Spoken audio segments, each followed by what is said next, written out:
Two students stay late at school to study, but they're not the only ones left inside. Jake and Ethan were the last two students in the school library, cramming for their history test. The dim fluorescent lights flickered as the clock struck 10 p.m. The school had long since emptied, but they had convinced the librarian to let them stay a bit longer. "I swear this place feels different at night," Ethan muttered, rubbing his arms. "Stop trying to scare me," Jake chuckled, flipping through his notes. "Let's just finish up." A distant thud echoed down the empty hallway. Both boys froze. "What was that?" Ethan whispered. "Probably the janitor," Jake said, but he didn't sound convinced. They listened, but all they heard was silence. Then came another sound, a slow, deliberate dragging noise, like something heavy being pulled across the floor. It was coming closer. Ethan stood up. Okay, that's definitely not normal. They stepped into the hallway.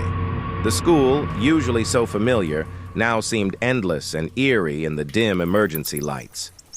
Shadows stretched unnaturally along the walls. A locker slammed shut further down the corridor.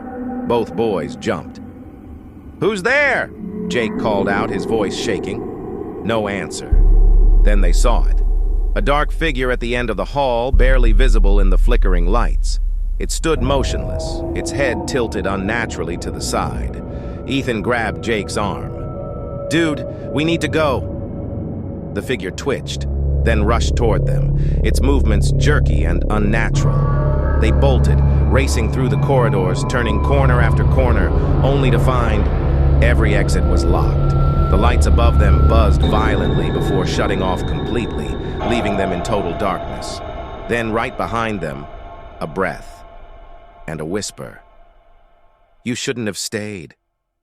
The last thing they felt was ice-cold fingers wrapping around their necks. By morning, the janitor found their books, their bags, and their unfinished notes scattered on the library table. But Jake and Ethan were never seen again.